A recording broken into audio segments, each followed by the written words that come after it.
We're about to delve into one of the darkest, most terrifying chapters in all of human history, a time when an enemy you couldn't even see brought the entire known world to its knees.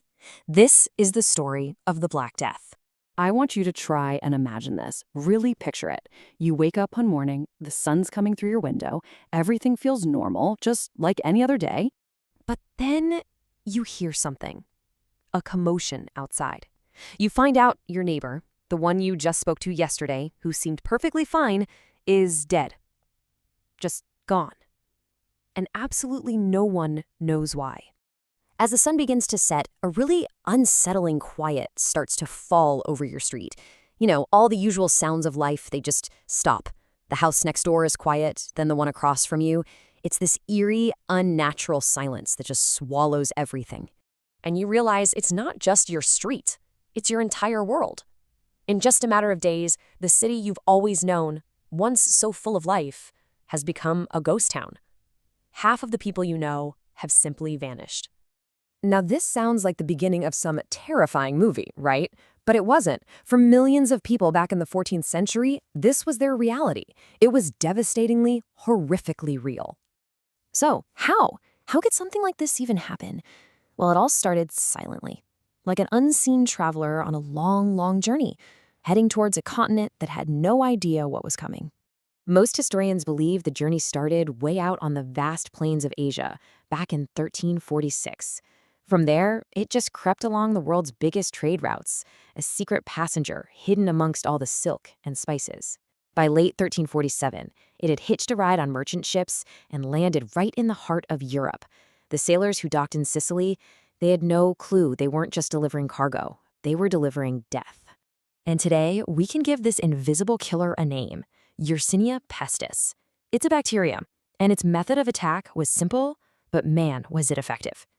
You see, fleas would bite infected rats, and then those same fleas would jump onto humans, passing on the infection with terrifying speed. This whole situation was basically a perfect storm waiting to happen. On one hand, you had the carrier, the rats and all their fleas, and on the other, you had the environment. Medieval cities were incredibly crowded, with basically zero concept of modern sanitation. The disease was like a spark, and these cities were a tinderbox, just waiting to explode. So, the plague had arrived, and it found the perfect place to spread. But what did it actually do to a person? What was the horrifying reality of this disease? The symptoms were the stuff of absolute nightmares. A victim would get these horribly painful swellings called buboes, usually in their armpits or groin. Then came a raging fever, violent chills, and just this crushing weakness. And finally, the sign that gave the plague its famous name, dark black patches that would appear on the skin, caused by bleeding underneath. But the most terrifying part of it all, the speed. From the very first sign of a fever to the end, was often just 2 to 5 days. Think about that. You could feel a little sick on a Monday and be gone by Friday. There was no time to understand what was happening. No time to fight back. There was just time to die. So when you're faced with an invisible killer that you can't stop, what happens? Society itself begins to break down. This is the story of a world falling into complete and utter chaos. The reaction was driven by pure, primal fear. Without any understanding of germs or bacteria, people just lashed out. Some were convinced it was a punishment from God. Others started desperately looking for someone to blame. Outsiders, witches, anyone different. And many, many people just ran. They fled their homes, hoping to outrun death. But so tragically, all they did was help spread the disease even further. The most basic bonds between people just shattered. The fear was so total that the instinct for self-preservation took over everything else. People were terrified to even be near the sick, which led to these heartbreaking scenes of abandonment. The very fabric that holds society together was just ripping apart at the seams.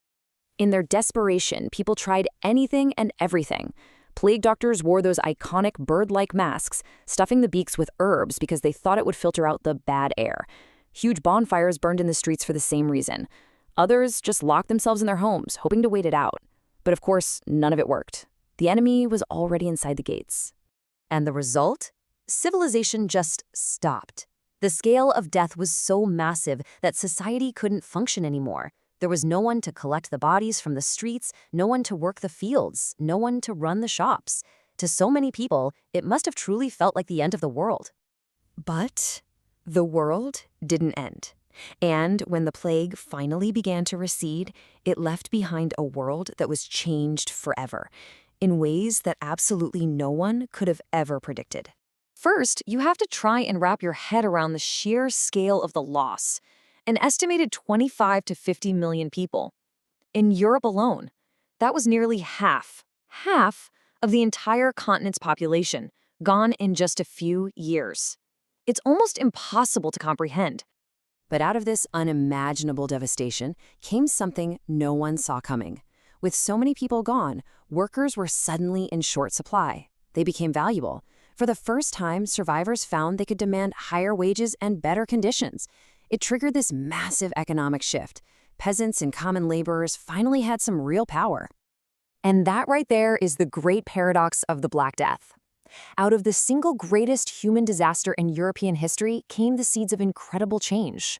The old, rigid systems started to crumble, and in their place, the groundwork was laid for what we think of as the modern world. In a very real way, this immense tragedy completely reshaped the future. The Black Death isn't just some dusty historical event. It's a chilling lesson. It's this permanent reminder of just how fragile we are, of how quickly the world we take for granted can be torn apart by something we can't see and don't understand. And that leaves us with one final, sobering thought. In our modern age of science and medicine, it's easy to feel powerful, like we're in control. But the story of the Black Death is always there, reminding us of nature's awesome and often indifferent power. It forces us to ask ourselves, is humanity really as strong as we like to think we are?